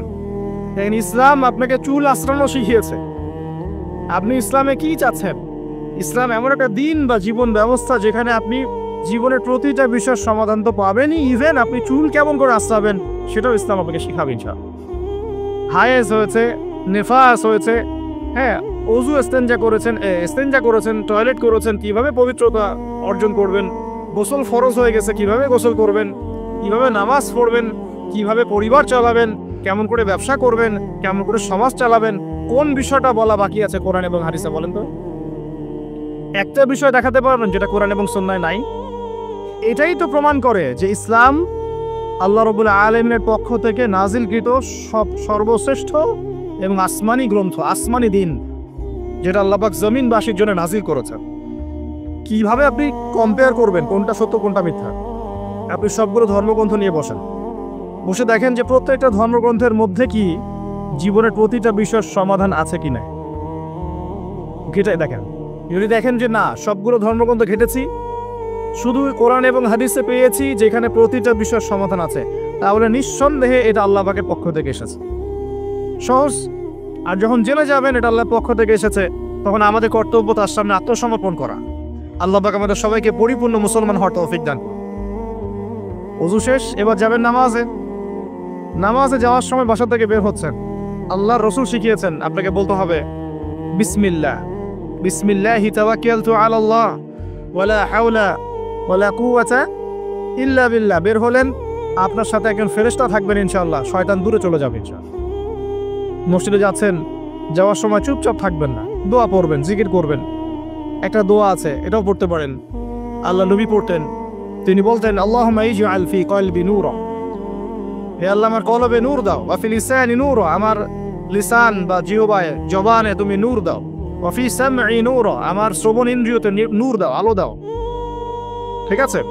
ওয়া ফি বাসরি নূরা, আমার দৃষ্টি শক্তির মধ্যে নূর বা আলো দাও, ওয়া আন ইয়ামিনি নূরান, আমার ডান দিকে আলো দাও, ওয়া আন শিমালি নূরান, আমার বাম দিকে আলো দাও। আল্লাহুম্মা ইজআল ফি নাফসি নূরা, আল্লাহ আমার নফসের মধ্যেই তুমি নূর বা আলো দাও। এরকম দোয়া আছে, আরো অনেক শব্দে আসছে। এটা ছোটটা বললাম, এটা বড় ভার্সনও আছে। এই দোয়াটা অনেক বড়, তো এই দোয়াটাও পড়তে পারেন। নূর বা আলো কার পক্ষ থেকে আসে? দুনিয়াতে যদি আমরা এই জাহেলি পরিবেশে, অন্ধকারাচ্ছন্ন সমাজে আমরা যদি আলো চাই, আল্লাহর নূর ছাড়া কোনো গতি নাই। আল্লাহ পাক নূর দিলে আপনি আলো পাবেন। আল্লাহ পাক খিদর আলাইহিস সালামকে নূর দিয়েছিলেন না? নৌকা কেন ফুটা করছেন মানুষ বুঝতে পারছে না, খিদর আলাইহিস সালাম বুঝতে পারছেন ফুটা না করলে সমস্যা আছে, জলদস্যু নিয়ে যাবে। মনে আছে গল্পটা? কোন সূরায়? কোন সূরা? সূরা কাহফ। বাচ্চাকে কেন হত্যা করলেন মানুষ বুঝতে পারছেন না, মুসা আলাইহিস সালামও বুঝতে পারছেন না। খিদর আলাইহিস সালাম বলছেন এই বাচ্চাকে হত্যা না করলে বড় হয়ে বড় কাফের হতো, আর পুরো বাবা মাকেও পর্যন্ত কাফের বানাতো। দেয়ালটা কেন নির্মাণ করলেন মুসা আলাইহিস সালাম বুঝতে পারছেন না। খিদর আলাইহিস সালাম বলছেন এই দেয়াল নির্মাণ না করলে এর নিচে এতিম দুই বাচ্চা রেখে যাওয়া বাবা মার সম্পত্তি ছিল, মানুষরা নিয়ে চলে যেত, এই কারণে করেছে। তো যা সবাই বুঝবে না, যা সবাই দেখবে না, যা সবাই উপলব্ধি করতে পারবে না, আপনি যদি সেটা দেখতে চান, শুনতে চান, উপলব্ধি করতে চান, তাহলে আল্লাহর নূর লাগবে। কি লাগবে? আর আল্লাহ পাকের নূর এমনি এমনি আসবে না। আগে ফরজিয়াতের উপর আমল করতে হবে, নফল আমল বাড়াতে হবে, সুন্নতের উপর পাবন থাকতে হবে, মনের মধ্যে রোগ দূর করতে হবে। মনে অহংকার রাখলে নূর আসবে না, মনে হিংসা বিদ্বেষ রাখলে নূর আসবে না, সারাদিন গীবত তহমত সমালোচনা গালিগালাজ করে নূর আসবে না, হারাম খেলে নূর আসবে না। এক কথায় তাসকিয়া বা আত্মশুদ্ধি অর্জন না করতে পারলে নূর আসবে না। আর আল্লাহ নূরওয়ালা মানুষদের কাছে গেলে ইনশাআল্লাহ নূর আসবে। এরকম মানুষ তো খুঁজে পাওয়া এখন মুশকিল না? আমরা মোটামুটি সবাই দিন দিন কেমন জানি বস্তুবাদী হয়ে যাচ্ছে। বস্তুবাদী মানে দুনিয়ার ফিকিরটা বেশি, দুনিয়া ঠিক রেখে তারপর পরকাল করতে চাই, তাই না ভাই? আল্লাহ পাক আমাদেরকে বোঝা তৌফিক দেখ, এই দুনিয়ার জীবনটা সংক্ষিপ্ত এবং চিরস্থায়ী নয়। আমাদের প্রতিটা কাজ পরকালীন স্বার্থে করা উচিত। আল্লাহ পাক বোঝা তৌফিক দান। নামাজ পড়তে যাবেন, এবার নামাজের মধ্যে চেষ্টা করবেন আজান এবং একামত এর মাঝখানে বেশি বেশি দোয়া করার জন্য। নবীজি বলেছেন আজান একামতের মাঝখানে দোয়াগুলো আল্লাহ পাক ফেরত দেন না। আজান একামতের মাঝখানে যে কোনো দোয়া করবেন ইনশাআল্লাহ আল্লাহ পাক কবুল করবেন, যদি আপনার রিজিকটা হালাল হয়। আল্লাহ পাক তৌফিক দান করুন, আমিন। তারপরে নামাজে দাঁড়ালেন, একামত হয়ে গেছে, এখন কি নামাজ কি আমরা 4 মিনিটে 4 রাকাত নামাজ শেষ করে দিব? আমরা কি 3G 4G 5G নামাজ পড়বো, নাকি নবী সাল্লাল্লাহু আলাইহি ওয়াসাল্লামের মতো ধীর স্থির ভাবে নামাজ পড়বো? কোনটা? আর নামাজের যে কিছু মাসআলা আছে, এই মাসআলা ইখতিলাফি মাসআলাগুলো কি নিয়ে কি আমরা পড়ে থাকবো, নাকি নামাজের ভিতরে যে প্রাণ, আধ্যাত্মিকত্ব, ইহসান, মারিফত এগুলোর ফিকির করবো? কোনটা বলেন? হাত কোথায় বাঁধবো, পায়ে পা লাগাবো কি লাগাবো না, আমিন জোরে বলবো না আস্তে বলবো, আর কি রফুল ইয়াদান করবো কিনা, বাস এই তো আমাদের মাসআলা নাকি? এইগুলো নিয়েই তো আমরা মোটামুটি মসজিদ তো ভাগ করেছি মাশাআল্লাহ অনেক, নাকি? এবং সেগুলোকে আমরা মনে করি যে আমরা জিহাদ করেছি আমাদের মধ্যে। হ্যাঁ, উম্মার ঐক্য নষ্ট হয়ে গেছে। উম্মার ঐক্য কি হয়েছে? নষ্ট হয়ে গেছে। এভাবে আস্তে আস্তে উম্মার ঐক্য নষ্ট করা হয়েছে। আর উম্মার ঐক্য যে নষ্ট হোক এটা কারা চাইবে? ইসলামের বন্ধুরা না শত্রুরা? আমরা সবাই মিলে যদি এই পুরো বাঙালি জাতি এবং আমার উম্মা যারা আছি মুসলিম, আমরা সবাই ঐক্যবদ্ধ থাকি, আমাদেরকে কি হারানো খুব সহজ, নাকি বিভক্ত হয়ে গেলে সহজ? তো বিভক্ত হয়ে যায় এটা কারা চাইবে?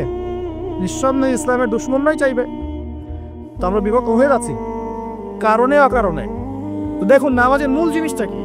আল্লাহকে পাওয়া। নামাজে দাঁড়িয়েছি, নামাজে কতটুকু মনোযোগ থাকে, কি পড়ি বুঝি কিনা, সূরা ফাতিহার অর্থ বুঝি কিনা, সেজদায় আল্লাহকে পাই কিনা, আমি দোয়া করলে আমার চোখ দিয়ে পানি ঝরে কিনা, তেলাওয়াত বুঝি কিনা, রুকু ধীরস্থিরভাবে করি কিনা, সেজদা ধীরস্থিরভাবে করি কিনা, নামাজে কি আমি চুরি করি, এগুলো খেয়াল রাখতে হবে।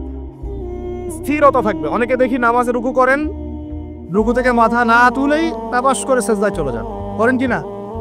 এটা নামাজ চুরি করা। এই নামাজ আল্লাহর কাছে কবুল হয় না। একটা হাদিসে আসছে বহু নামাজি আছে যাদের নামাজ শেষ হওয়ার পরে নামাজটাকে নিয়ে তাদের মুখের উপর নিক্ষেপ করে দেওয়া হয়। বলেন নাউজুবিল্লাহ। আমরা কি এমন নামাজি হতে চাই? নবী সাল্লাল্লাহু আলাইহি ওয়াসাল্লাম নামাজে দাঁড়াতেন, দুনিয়া ভুলে যেতেন, দুনিয়ার ফিকির থাকতো না, কোনো পা ফুলে যেত, তিনি টেরই পাচ্ছেন না। একটা হাদিস আসছে নবী সাল্লাল্লাহু আলাইহি ওয়াসাল্লাম এক রাকাতের মধ্যে প্রায় 4.5 পারা কোরআন তেলাওয়াত করেছেন। আমরা তো এতটুকু পারবো না, আমরা জানি, কিন্তু অন্তত পক্ষে 10টা আয়াত যদি পড়ি, একটা সূরাও যদি পড়ি, এটাকে ধীর স্থির ভাবে পড়া যাবে কিনা? যাবে না? একটু অর্থটা বুঝে পড়া যায় না? আমরা যখন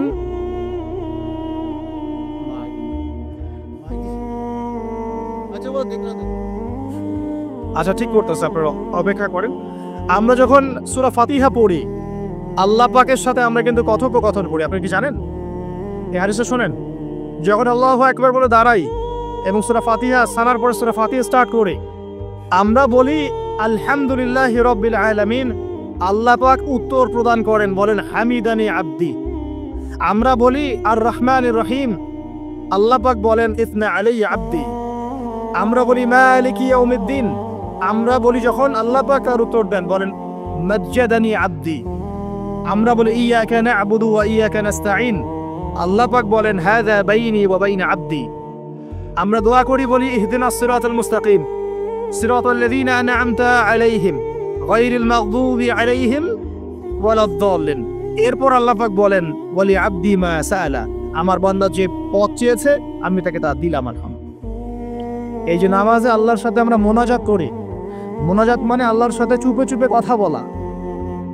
মোনাজাত মানে কি? শুধু এটাকেই মোনাজাত বলে না, মোনাজাত মানে আল্লাহর সাথে চুপে চুপে কথা বলা। আমরা আল্লাহর সাথে ফিস ফিস করে এভাবে নামাজে কথা বলি, কতজন ফিল করি? প্রিয় ভাইরা, নামাজ পড়বো ধীর স্থির ভাবে। ওয়ামা খালাকতুল জিন্না ওয়াল ইনসা ইল্লা লিয়াবুদুন, আল্লাহ পাক বলছেন আমি মানুষ আর জিন জাতিকে শুধুমাত্র আমার ইবাদত করার জন্যই সৃষ্টি করেছি। সো এত তাড়াহুড়ার কিছু নাই। নামাজ পড়তেই দুনিয়া আসছি, আল্লাহর হুকুম আহকাম পালন করতেই দুনিয়া আসছি। একটু হোক না, দোকানটা 5টা মিনিট পরেই না হয় খুললে, ঠিক আছে, ক্ষেত খামারে 5টা মিনিট পরেই না হয় গেলে, কি এমন হয়ে যাবে? ফরজ নামাজটা অন্তত পক্ষে ধীর স্থির ভাবে পড়েন। বাসায় গিয়ে আপনি সুন্নত পড়তে পারেন, কোনো সমস্যা নেই। নফল নামাজ আপনি ইচ্ছা মতো পড়েন, আল্লাহ পাক তৌফিক দান করলেন। নামাজ শেষ হয়ে আমরা কি উঠে চলে আসব, নাকি একটু সুন্নত আছে? নামাজ শেষ করার পর আরো সুন্নত আছে। নামাজ শেষ করার পরে একবার বলতে হয় আল্লাহু আকবার, তারপর 3 বার বলতে হয় আস্তাগফিরুল্লাহ আস্তাগফিরুল্লাহ আস্তাগফিরুল্লাহ। একবার বলতে হয় আল্লাহুম্মা আনতাস সালাম ওয়া মিনকাস সালাম তাবারাকতা ইয়া যাল জালালি ওয়াল ইকরাম। আরো বলতে হয় আল্লাহুম্মা আইন্নি আলা যিকরিকা ওয়া শুকরিকা ওয়া হুসনি ইবাদাতিকা। এগুলো পড়তে হবে না? গুরুত্বপূর্ণ সুন্নত। যখন সুন্নতের উপর আমল না করব, তখন তো সারা জীবনে সুন্নত প্রতিষ্ঠা হবে না। তারপরে একবার আয়াতুল কুরসি পড়তে হয়।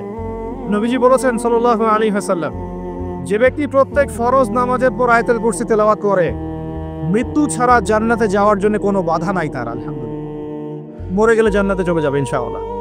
এরপরে আরো আছে আল্লাহুম্মা লা মানিআ লিমা আতাইত ওয়া লা মুআতিয়া লিমা মানা'ত ওয়া লা ইয়ানফা'ু যাল জাদ্দি মিনকাল জাদ। আরো অনেক দোয়া কালাম আছে। 33 বার সুবহানাল্লাহ, 33 বার আলহামদুলিল্লাহ, 33 বার আল্লাহু আকবার, তারপর কালিমা শাহাদা। তারপরে একবার সূরা ফালাক, একবার সূরা নাস, একবার সূরা ইখলাস। এগুলো পড়ে উঠে আসবেন। আমরা কিন্তু এই শূন্যগুলোর চাইতে এখন ওই মোনাজাতকে বেশি গুরুত্ব দিই, তাই না? মোনাজাত করলেন, উঠে চলে গেলেন, সুন্নতগুলো আমল করবে কে? মোনাজাত তো অপেক্ষায় বসে আছেন, সালাম ফিরানো হয়ে গেছে, ব্যাস মোনাজাত 1 মিনিট শেষ, আলহামদুলিল্লাহ শেষ করলেন, কিন্তু সুন্নতগুলো আমল করবে কে? সুন্নতটা কি সরে গেল না? আমি তর্ক করতে আসিনি এই বিষয় নিয়ে। করেন বুঝলাম, আপনি করেন, ঠিক আছে করেন, কিন্তু সুন্নত আমলটা করবে কে? এই জিকির আজগার তাসবিহ তাহলিলগুলো কে পড়বে? তাহলে ওগুলো তো পড়তে হবে নাকি? ওগুলো তো পড়তে হবে। তাসবিহ তাহলিল জিকির আজগার শেষ করেন, আল্লাহ পাক তৌফিক এনায়েত করুন। এরপরে আসেন, এবার যে নামাজ থেকে বের হয়ে গেলাম, এখন কেউ যাবে চাকরির ক্ষেত্রে, কেউ ব্যবসায়, কেউ পড়াশোনায়, হ্যাঁ কেউ সমাজে, বিভিন্নজন বিভিন্ন জায়গায় চলে যাব না নামাজ শেষে? আচ্ছা, এখন ঘুমালাম নবীর মতো, উঠলাম নবীর মতো, দাঁত ব্রাশ করলাম, মাশাআল্লাহ, মেসওয়াক করলাম, ওযু করলাম, ইস্তিনজা করলাম, নামাজে গেলাম, নামাজও পড়লাম, সব কিছু নবীর মতোই করলাম সাল্লাল্লাহু আলাইহি ওয়াসাল্লাম। এখন কি ব্যবসায় গিয়ে মাপে কম দিতে পারবো? বলেন, কথা বলেন। এখন আসল জায়গায় আসেন। নামাজ তো আলহামদুলিল্লাহ পড়লাম, জিকির আজগার করলাম, তাসবিহ তাহলিল করলাম, কোরআনও তেলাওয়াত করলাম, মাশাআল্লাহ, আল্লাহ পাককে বলে আসলাম, আল্লাহ তোমারই ইবাদত করি, তোমার কাছেই সাহায্য চাই, আর কারো কাছে চাই না। এখন কি বের হয়ে আমি যখন চাকরিতে যাব বা ব্যবসায় যাব বা অন্যান্য সেকশনে যাব, এখন কি আমি ব্যবসায় গিয়ে মাপে কম দিতে পারবো কিনা? এখন কি আমি পণ্যে ভেজাল দিতে পারবো কিনা? এখন কি আমি মিথ্যা কসম করে পণ্য বিক্রি করতে পারবো কিনা? এখন চাকরির ক্ষেত্রে গেলে আমি কি ঘুষ নিতে পারবো কিনা? আমি কি সুদ খাইতে পারবো কিনা? আমি কি বাজারে কৃত্রিম সিন্ডিকেট তৈরি করতে পারবো কিনা? বাজারে একটা রেট চলছে, আমরা পলিসি করে দামটাকে মজুত করে বাড়াই দিলাম, মানুষকে ভোগান্তিতে ফেললাম, পারবো কিনা? এখানে কি আমানতের খেয়ানত করতে পারবো কিনা? দায়িত্ব অবহেলা করতে পারবো কিনা? এখানে গিয়ে আমি দুনিয়ার সামান্য স্বার্থে পরকাল বিসর্জন দিতে পারবো কিনা? পারবো? যদি পারি, তাহলে আমরা শুধু নামাজে মুসলিম হয়েছি, জীবনের সব ক্ষেত্রে এখনো মুসলিম হতে পারি নাই। আর যদি আমরা জীবনের সব ক্ষেত্রে মুসলমান হতে পারি, তাহলে ইসলামের বিজয় আসবে ইনশাআল্লাহ। আমার কথা কি বোঝা যাচ্ছে না কঠিন হচ্ছে? এখন পরিবারে আসলাম, তো পরিবারটা ইসলামী আদর্শে করবো না? আমার বাচ্চা কাচ্চা ইসলাম শিখবে না? আমাদের বাসার মেয়েরা মায়েরা পর্দা করবে না? আমার বাসায় তালিম থাকবে না? নাকি অপসংস্কৃতি থাকবে? নামাজ পড়ে এসেই রিমোটটা নিয়ে বসে যাব এই বেহায়া সিরিয়াল দেখার জন্যে? নাকি মোবাইল ফোনে ঢুকে যাব পর্নোগ্রাফি দেখার জন্যে? নামাজ পড়ে বের হয়ে কি সিগারেট ধরাবো? বন্ধুদের পাল্লায় বসে মাদকের আসরে বসবো? নাকি মেয়ের পিছনে ঘুরবো? নামাজ তো পড়লাম, এখন কি হবে? প্রিয় ভাইরা, যদি আমরা প্রকৃত অর্থেই মন থেকে নামাজ আদায় করতে পারি, নামাজ যদি কবুল হয়, আল্লাহ রসুল বলছেন নামাজ মানুষকে পাপাচার থেকে দূরে রাখে। আল্লাহ পাকও বলছেন ইন্না সালাত তানহা আনিল ফাহশাই ওয়াল মুনকার, নিশ্চয়ই নামাজ মানুষকে সমস্ত পাপাচার থেকে দূরে রাখবে ইনশাআল্লাহ। তার মানে যদি বিশুদ্ধ করে নামাজ পড়তে পারি, আমার পক্ষে সহজ হবে পরিবারটা ইসলামিকভাবে গড়া, আমার পক্ষে সহজ হবে ব্যবসা বাণিজ্য ইসলাম মেনে চলা, চাকরিতে ইসলাম মেনে চলা, সমাজের দায়িত্ব যদি পাই, এখানে কি আমি ন্যায় বিচার করবো না অন্যায় করবো? জুলুম করবো না ইনসাফ প্রতিষ্ঠা করবো? খেয়ানত করবো না আমানতদারিতা বজায় রাখবো? আল্লাহ পাক তৌফিক এনায়েত করুন যেন জীবনের প্রতিটা ক্ষেত্রে আমরা ইসলাম ফলো করতে পারি। আমরা পিছিয়ে পড়েছি সুন্নতের অবহেলার কারণে, জ্ঞানের চর্চা ছেড়ে দেওয়ার কারণে, জানা অনুযায়ী আমল না করার কারণে, এবং ইসলাম জীবনের সমস্ত ক্ষেত্রে বাস্তবায়ন না করার কারণে। আমি কি বোঝাতে পারছি ভাই? আরো পিছিয়ে পড়েছি হারাম রিজিক খাওয়ার পিছনে। হারাম রিজিক খেয়েছি, দোয়া কবুল হচ্ছে না, পিছিয়ে পড়ছি আমরা পিছিয়ে পড়েছি আমাদের মা বোনদের পর্দার গাফেলতির কারণে। আপনি যদি কোনো সমাজকে ধ্বংস করতে চান, তাহলে ওই সমাজের মধ্যে বেহায়া মেয়েদেরকে, নগ্ন মেয়েদেরকে ছড়িয়ে দেন। যদি আপনি কোনো সমাজকে ধ্বংস করতে চান, যুব সমাজের মধ্যে মাদক ছড়িয়ে দেন।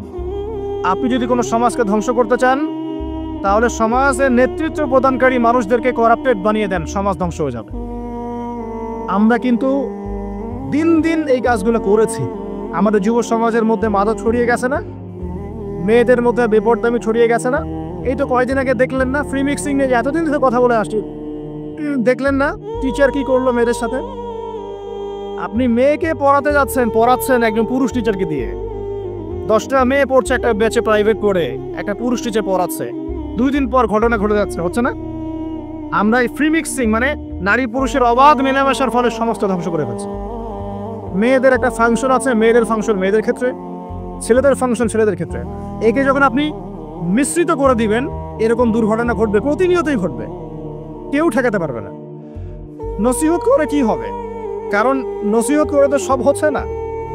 যাদের হাতে এই ক্ষমতাগুলো আছে তারা যদি সমাজের মধ্যে ফ্রি মিক্সিংটাকে রোধ করতে পারেন, সমাজের মধ্যে ইনশাল্লাহ দেখবেন একটা সাম্য আসবে, ব্যালেন্স আসবে, এবং ছেলে মেয়েদের মধ্যে এই অবাধ মেলামেশা কমে যাবে ইনশাল্লাহ। অবাধ মেলামেশার ফলে জেনা বেড়েছে, ধর্ষণ বেড়েছে, পরকীয়া বেড়েছে, আর অনেক কিছু হয়েছে। একটা বাচ্চা মেয়ে পর্যন্ত এখন সেফ হচ্ছে না, বাচ্চা মেয়েকে পর্যন্ত মানুষ ধর্ষণ করে দিচ্ছে না? আমরা আমাদের ছেলে মেয়েদের জন্য কোন পরিবেশ সমাজ রেখে যাচ্ছি ভাবতে হবে তো। আল্লাহ পাক আমাদেরকে বোঝার তৌফিক দান করুন। আমাদের মা বোনদেরকে পর্দা রাখতে হবে। প্রিয় ভাইয়েরা, এটার থেকে গাফিলতির কারণে আমরা পিছিয়ে পড়েছি। আরও পড়েছি ওই যে বললাম দায়িত্বহীনতা, মানে আমরা মনে করি দিনের দায়িত্ব শুধু আলেম ওলামাদের। এই দায়িত্বহীনতার কারণে আমরা সবাই দিনের ক্ষেত্রে আস্তে আস্তে আস্তে অনেকটা পিছিয়ে আসছি। আরও আছে কারণ হচ্ছে ইসলামের ভিতরে, ইসলামের লেবাসে পোশাকে অনেক মোনাফেক ঘোরাফেরা করছে, এরাও ইসলামকে পিছিয়ে দিচ্ছে। ইসলামের প্রকাশ্য শত্রু যারা সারা বিশ্ব থেকে মুসলিমদের নাম নিশান মিটিয়ে ফেলতে চায়, এরা বিভিন্ন এজেন্ডা মুসলিম সমাজে বাস্তবায়ন করছে। এই সমাজে এই এজেন্ডাগুলোর কারণেও মুসলমানরা আজকে পিছিয়ে পড়ছে। আরও কারণ আছে, অর্থনৈতিকভাবে ইসলামিক ভিত্তি আমাদের স্ট্রং হচ্ছে না, আমাদের সুদের সাথে আপোষ করতে হচ্ছে, এই কারণে আমরা পিছিয়ে পড়ছি। আরও ব্যাপার আছে, একটা জাতি উন্নত হয় কিভাবে? ওই যে কিম জং উনকে দেখেন, চিনেন? কিম জং উনকে চিনেন? কোথাকার প্রেসিডেন্ট। তার দেশের মানুষ খাবার খেতে পারে না, আর সে মিসাইল বানায় বসে বসে। আর আমেরিকা পশ্চিমা থেকে ভয় দেখায় না? দেখেছেন? ওই উত্তর কোরিয়া হামলা চালাতে হলে 100 বার চিন্তা করতে হবে পশ্চিমাদেরকে। হ্যাঁ, কারণ সে 8-10টা মুসলিম কান্ট্রির মতো না যাদের কাছে এরকম কোনো অস্ত্র নাই। কথা বুঝতে পারছেন? ওকে অত সহজে কিন্তু কেউ আক্রমণ করবে না। তারপরেও আবার চায়নার সাথে ওর বন্ধুত্ব আছে, রাশিয়ার সাথে ওর বন্ধুত্ব আছে, ঠিক আছে? এর একটা অ্যালায়েন্স, এটাকে জিও পলিটিক্যাল ভাষায় ওদের অ্যালায়েন্স বলে। তো ওরা শক্তিশালী হলো কিভাবে? শুধুমাত্র ফাইন্যান্স দিয়ে না, এখানে পলিটিক্যাল ভিত্তি শক্ত, অস্ত্র শস্ত্রও তাদের আছে। এখন বহির্বিশ্বের শত্রুরা ওদের দিকে চোখ তুলতে পারছে না, এত সহজ না। তো দেখেন আমাদের পিছিয়ে পড়ার এগুলোও কারণ আছে। মুসলিম কান্ট্রিগুলোর দিকে তাকায় দেখেন, কয়টা মুসলিম কান্ট্রি এইসব ক্ষেত্রে স্বয়ংসম্পূর্ণ? কয়টা কান্ট্রি দেখবে না? বিশ্বকাপ আয়োজন করে বেড়াচ্ছে, বিশ্বকাপ ফুটবল আয়োজন করে বেড়াচ্ছে, পাশে ইয়েমেন সিরিয়ার মানুষ খেয়ে না খেয়ে মরে যায়, দেখার সুযোগ নেই। কি করছে? ওইখানে বেস ক্যাম্প দিয়ে রেখেছে তাদের জন্য, ওখানে বেস ক্যাম্প ঘাঁটি দিয়ে রেখেছে তাদের জন্য। এবং বহু মুসলিম কান্ট্রি যারা মানে আমাদের কাছে এখন আইডল হয়ে বসে আছে, ভিতরে ভিতরে খ্রিস্টানদের সাথে বন্ধুত্ব করে বসে আছে। তারা উঠতে বললে ওঠে, তারা বসতে বললে বসে, ওদের ইশারায় কাজ করে কি না? জিও পলিটিক্যাল ভিত্তি দুর্বল, ইকোনমিক ভিত্তি দুর্বল, ফাইন্যান্স দুর্বল, আর আমরা আধ্যাত্মিকত্ব তো দুর্বলই। সব মিলিয়ে এই যে 100 বছরে আমরা পিছিয়ে পড়লাম, এখানে 100টা কারণ খুঁজে বের করা যাবে, এত কারণ বলার সময় নেই। এখন প্রসঙ্গে আসেন, এভাবেই কি চলতে থাকবে না উত্তরণের কোনো পথ আছে? আমরা কি চাই যে আমরা সে আবার ওই ইসলামের সোনালী যুগে ফিরতে পারি? না, গলায় তো সাউন্ড নাই। আমরা তো মনে হয় চাই না যে আবার ইসলাম ফিরে আসো পরিপূর্ণরূপে। শোনেন, আমরা চাই বা না চাই, আল্লাহ রাব্বুল আলামিন তার নবীর মাধ্যমে জানিয়ে দিয়েছেন সভ্যতা শেষ হবে একজন নবীর হাতে, তার নাম নবী ঈসা ইবনে মারিয়াম। তিনি 40 বছর এই বিশ্ব শাসন করবেন, তার আগে কিয়ামত হবে না। এই যে আলামাতুস সাআ নিয়ে অনেক কথা আমি বলেছি, এটাও শুনে রাখেন, কিয়ামত হবে না ইনশাআল্লাহ ততদিন পর্যন্ত যতদিন পর্যন্ত নবী ঈসা ইবনে মারিয়াম আবার না আসছেন এবং 40 বছর বিশ্ব শাসন না করছেন। তিনি কোনো দেশ শাসন করবেন না, পুরো বিশ্ব শাসন করবেন। চিন্তা করতে পারছেন? এমনকি মনে হয় যে মুসলিমরা এরকম জায়গায় যাবে আবারও? আসলে কিন্তু বাইরের চোখ দিয়ে মনে হয় না, কিন্তু সত্যি কথা কি, ইতিহাস এভাবেই টার্ন করবে। কিভাবে করবে, কার মাধ্যমে করবে, আল্লাহ পাক জানেন, আমরা জানি না। আমরা যদি না পারি, আল্লাহ আমাদেরকে সরিয়ে দিবেন, সরিয়ে দিয়ে নতুন প্রজন্ম নিয়ে আসবেন। ওরা যদি না পারে, আল্লাহ ওদেরকেও সরিয়ে দিবেন, নতুন জেনারেশন নিয়ে আসবেন। তারাও যদি না পারে, আল্লাহ পাক কি বলছেন শোনেন। আল্লাহ পাক বলছেন সূরা মুহাম্মাদের মধ্যে, ওয়াইন তাতাওয়াল্লাউ ইয়াস্তাবদিল কওমান গায়রাকুম সুম্মা লা ইয়াকুনু আমসালাকুম। তোমরা মুসলমানরা যদি না পারো, আমি খ্রিস্টান, হিন্দু, বৌদ্ধ তাদেরকে, কুফারদেরকে, হেদায়েত দিয়ে ইসলামে নিয়ে আসবো, তারা আমার হয়ে লড়বে ইনশাআল্লাহ। এটা আল্লাহ পাকের হিকমা। দেখছেন না দিন দিন মানুষ মুসলিম হচ্ছে না, দিন দিন বহু মানুষ মুসলমান হচ্ছে, কিন্তু দেখছেন এটা কিন্তু রেভলিউশন হচ্ছে, ইসলামের দিকে মানুষ আসছে। যত আক্রমণ হচ্ছে ইসলামের দিকে, তত বেশি মানুষ ইসলাম কবুল করছে আলহামদুলিল্লাহ। আর আমরা পিছিয়ে পড়ছি। এই যে আমরা যে গরু খাওয়া মুসলিম হয়েছি, আমরা যে জুমার দিন নামাজ পড়া মুসলিম হয়েছি, আমরা মুসলিম পরিবারে জন্মগ্রহণ করে আব্দুর রহমান আব্দুর রহিম নাম নিয়ে বসে আছি, কিন্তু আসলে রহমানের বান্দার বৈশিষ্ট্য কি আমি জানি না। আল্লাহ পাক আমাদেরকে হেফাজত করুন, আমিন।